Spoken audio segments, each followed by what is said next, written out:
मैं विश्वनाथ आपका स्वागत करता हूँ विश्व तक में। आज मैं 3 मुद्दों पर बात करूँगा। एक, बंगाल चुनाव। दूसरा, कोरोना और वैक्सीनेशन की कमी। और तीसरा, आज से जो नितिन गडकरी साहब ने जो घोषणा की है, टोल प्लाजा को ख़त्म कर दिया जाएगा।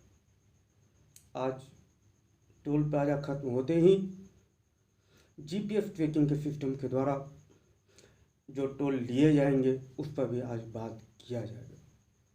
इन तीन बिंदुओं के बाद अब मैं समाचार को विस्तार से बताना चाहूँगा। बंगाल चुनाव में आज प्रधानमंत्री पुरुलिया में थे और इस रैली में उन्होंने खेला होवे का जवाब, स्कूल होवे परिवर्तन होवे से किया। खेला होवे वह नारा था जो बीजेपी के जय श्री राम के नारे का काट था, लेकिन प्रधानमंत्री ने अपनी बातों से इस खेला होवे नारे का मजाक सा उड़ा दिया। 2019 में बीजेपी कहती थी चुपचाप कमल छाप। क्या? चुपचाप कमल छाप। और इस चुनाव में कहती है जोर से कमल छाप। मतलब पिछले 2019 के चुनाव में बीजेपी चुपचाप तरीके से वोट करवाती थी, लेकिन इस बार का जो चुनाव होगा 2020 का जो हमारा 2021 का जो चुनाव होगा उसमें बीजेपी पूरी ताकत से खुल्लम खुल्ला टीएमसी का विरोध करेगी और 200 से अधिक सीटों के साथ अपनी सरकार बनाने की इच्छा को जाहिर करेगी।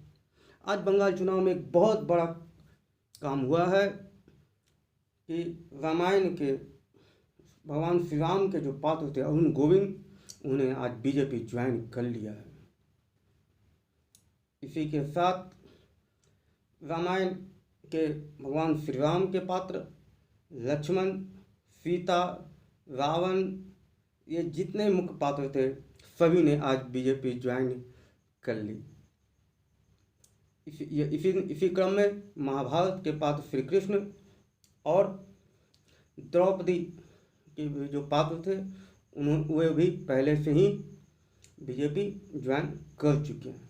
मतलब जो रामायण और महाभारत जैसे धार्मिक अर्थ हैं, जो धार्मिक मुद्दे हैं, उनके जो मुख्य पात्रों को बीजेपी ला करके वो टीएमसी को बताना चाहती है कि मैं सबसे बड़ा हिंदू भक्त हूँ, भगवान श्री राम का सबसे बड़ा भक्त हूँ।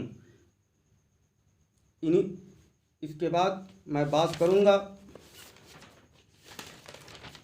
कोरोना पे।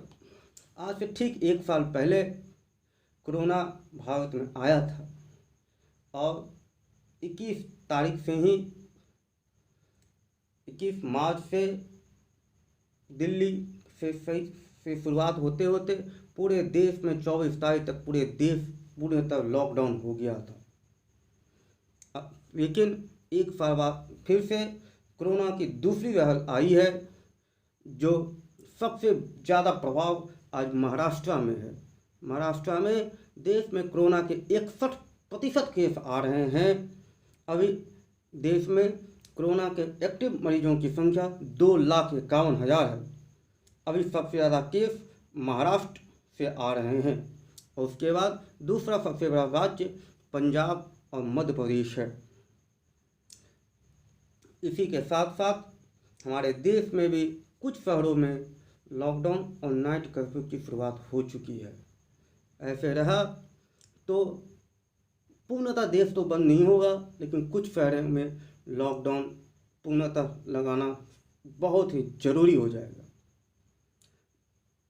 ठीक है, लॉकडाउन लग गया, लेकिन तो वैक्सीनेशन आ गया है, वैक्सीन आ गई है, लेकिन वैक्सीन आने के बाद अभी ये खबर आ रही है कि हमारी वैक्सीन बर्बाद हो रहा है।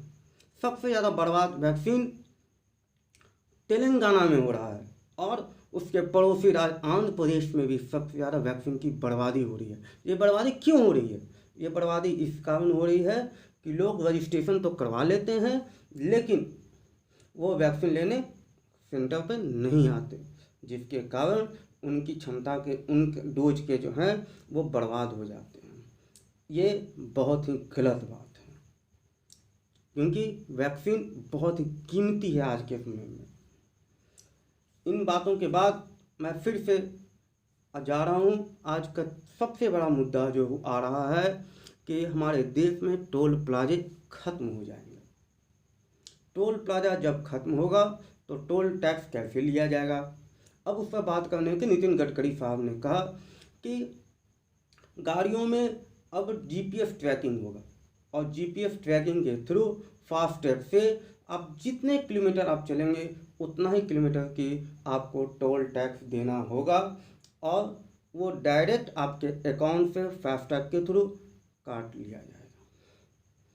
बस आज का समाचार यही ख़त्म करते हैं। आपका धन्यवाद।